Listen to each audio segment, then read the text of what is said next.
இரட்சகருமாகிய இயேசு கிறிஸ்துவின் நாமத்தினால் மீண்டும் உங்கள் ஒவ்வொருவரையும் வாழ்த்துகிறேன். இந்த நாளிலும் வேதத்திலிருந்து ஆலோசனைக்காக தெரிந்து கொள்ளப்பட்ட வசனமானது 1 கொரிந்தியர் 2வது அதிகாரம் 9வது வசனம். எழுதியிருக்கிறபடி தேவன் தம்மில் அன்பு கூறுகிறவர்களுக்கு ஆயத்தம் பண்ணினவைகளை கண் காணவும் இல்லை, காது கேட்கவும் இல்லை, அவைகள் மனுஷனுடைய இருதயத்தில் தோன்றவும் இல்லை. ஆண்டவராகிய கர்த்தர் தம்முடைய பிள்ளைகள் வாழ்க்கையிலே முன்குறிக்கப்பட்ட அல்லது முன்குறித்திருக்கிற ஆசீர்வாதங்கள் அது அவருக்கு மாத்திரமே தெரியும். அது எந்த ஒரு மனுஷனுடைய கண்ணும் கண்டதில்லை, எந்த மனுஷனுடைய செவியும் கேட்டதும் இல்லை, அந்த எந்த மனுஷனுடைய புத்திக்கும் அது எட்டினதும் இல்லை, அல்லது எந்த மனுஷனுடைய இருதயத்தில் அவை தோன்றவும் இல்லை என்று வசனம் சொல்லுகிறது. அப்போ இதிலிருந்து நமக்கு என்ன தெரிகிறது என்றால், ஒரு மனிதனை கர்த்தர் ஆசீர்வதிக்க வேண்டும் என்றால் அந்த ஆசீர்வாதம் கர்த்தரிடத்திலிருந்து மாத்திரமே வர முடியும். தேவனாகிய கர்த்தர் மாத்திரமே ஒரு மனிதனை ஆசீர்வதிக்க முடியும். ஒவ்வொருடைய வாழ்க்கையிலும் ஆண்டவராகிய கர்த்தர் அவர்களுக்கு தேவையான ஆசீர்வாதத்தை அவர் திட்டம் பண்ணுகிறார், அவர் ஆயத்தம் பண்ணுகிறார், அவர் தீர்மானிக்கிறார். நாம் வாசித்த இந்த வசனத்தின் பிரகாரம் இந்த வசனம் இப்படியாய் சொல்லுகிறது, தேவன் தம்மில் அன்பு கூறுகிறவர்களுக்கு ஆயத்தம் பண்ணினவைகள். அப்ப யாரெல்லாம் தேவன் மீது அன்பு செலுத்துகிறார்களோ, எந்த தேவ பிள்ளை அல்லது எந்த தேவ ஜனம் ஆண்டவர் மீது அன்பு செலுத்துகிறதோ அவர்களுக்கு ஆண்டவர் வைத்திருக்கிற ஆசீர்வாதம் பரலோகத்திலே அது திட்டம் பண்ணப்படுகிறது. பரலோகத்திலே அவைகள் முன்குறிக்கப்பட்டு அது பூமிக்கு அனுப்பப்படுகிறது. என்னை கேட்கிற தேவ ஜனமே, நாம் தேவன் மீது உண்மையாக அன்பு செலுத்துவோமானால் ஆண்டவர் அதற்கு மறுமொழியாக, அதற்கு பதிலாக அவர் பரத்திலிருந்து நம்மை ஆசீர்வதிக்கிறார் என்பது நமக்கு இந்த வசனம் சொல்லிக் கொடுக்கிறது. அதை அவர் பரத்திலிருந்து திட்டம் பண்ணுகிறார் என்று இந்த வசனம் தீர்மானிக்கிறது, சொல்லுகிறது. அப்போ ஆண்டவர் மாத்திரமே ஒருவரை ஆசீர்வதிக்க முடியும். ஆண்டவருடைய ஆசீர்வாதம் மாத்திரமே ஒருவருடைய வாழ்க்கையிலே நிலையாய் தங்கி இருக்க முடியும்.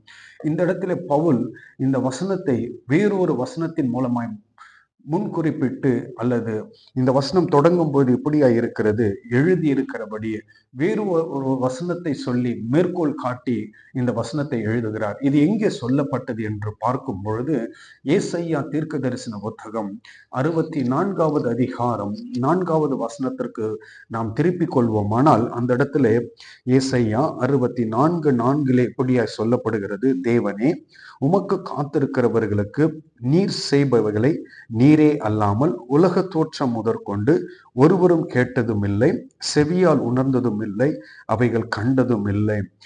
நாம் வாசித்த 1 கொரிந்தியர் 2வது அதிகாரத்திலே யார் தேவன் மீது அன்பு செலுத்துகிறார்களோ அவர்களுக்கு ஆண்டவர் வைத்த ஆசீர்வாதம் என்று சொல்லப்படுகிறது. இந்த வசனம் பவுல் மேற்கோள் காட்டி எழுதின இந்த ஏசாயா தீர்க்க தரிசன புத்தகம் 64:4 கர்த்தருக்கு யாரெல்லாம் காத்திருக்கிறார்களோ அவர்களுக்கு ஆண்டவர் வைத்திருக்கிற ஆசீர்வாதத்தை குறித்து இந்த இடத்துல எழுதப்பட்டிருக்கிறது. அப்ப என்னை கேட்கிற தேவ ஜனமே, நாம் ஆண்டவர் மீது அன்பு செலுத்தி ஆண்டவருக்காய் காத்திருக்க வேண்டும். அவரே நம்மை ஆசீர்வதிக்கிற தேவன். நாம் அவருக்காய் காத்திருக்கும் பொழுது, நாம் அவர் மீது அன்பு செலுத்தும் பொழுது ஆண்டவர் திட்டம் பண்ணினதை பரத்திலிருந்து நமக்கு அனுப்புகிறார். அது மாத்திரமல்ல, யாக்கோபின் நிருபம் 1 அதிகாரம் 17வது வசனம் இப்படியாய் சொல்லுகிறது, நன்மையான எந்த ஈவும் பூரணமான எந்த வரமும் பரத்திலிருந்து உண்டாகி ஜோதிகளின் பிதாவினிடத்திலிருந்து இறங்கி வருகிறது. அவரிடத்தில் யாதொரு மாறுதலும் யாதொரு வேற்றுமையின் நிழலும் இல்லை. அப்ப நமக்கு இந்த வசனம் என்ன கற்றுக் கொடுக்கிறது என்றால், ஆசீர்வாதம் பரத்திலே ஆயத்தமாக்கப்பட்டு பரத்திலே தீர்மானிக்கப்பட்டு அது பூமிக்கு அனுப்பப்படுகிறது.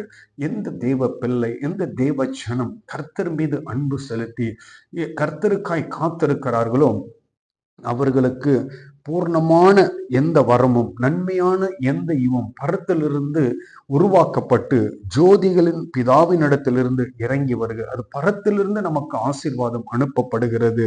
அவரிடத்தில் வித்தியாசம் இல்லை. ஆண்டவர் ஒரு நாளும் பாகுபாடு பார்க்கிறவர் அல்ல.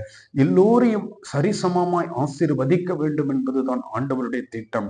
ஆனால் ஆசீர்வாதத்தை நாம் பெற்றுக்கொள்வதற்கு நாம் காண்பிக்கிற வித்தியாசமே நம்மிடத்துல காணப்படுகிற ஆண்டவர் ஒரு நாளும் இந்த வசனத்தின் பிரகாரம் அவர் சொல்லுகிறார், அவரிடத்தில் யாதொரு மாறுதலும் யாதொரு வேற்றுமையின் நிழல் கூட கிடையாதாம் அவரிடத்துல.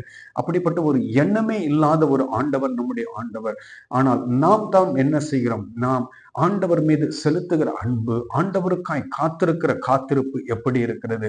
நாம் உண்மையாய் அன்பு செலுத்தி உண்மையாய் கர்த்தருக்காய் காத்திருப்போம் என்றால், அவர் உங்களுக்காய் வைத்திருக்கிற எந்த ஒரு ஆசீர்வாதமும் உங்கள் கண் கண்டதில்லை, உங்கள் செவி கேட்டதில்லை, உங்கள் இருதயத்திலே அவைகள் தோன்றவும் இல்லை என்று ஆண்டவர் சொல்லுகிறார். இதை இன்னொரு விதத்திலே சொல்ல வேண்டும் என்றால், நீங்கள் நினைத்து பார்க்காத, நீங்கள் எதிர்பார்க்காத ஆச்சரியமான ஒரு ஆசீர்வாதத்தை ஆண்டவர் உங்களுக்கு நியமித்திருக்கிறார்.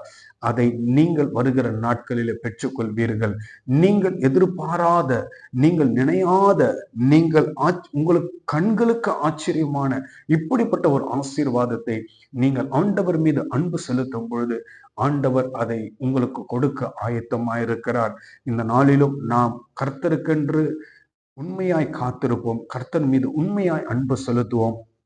நீங்கள் நினைத்து பார்க்காத ஆச்சரியமான ஒரு ஆசீர்வாதத்தை வருகிற நாட்களிலே நீங்கள் சுதந்தரித்துக் கொள்வீர்கள். நாம் ஜெபிக்கலாமா?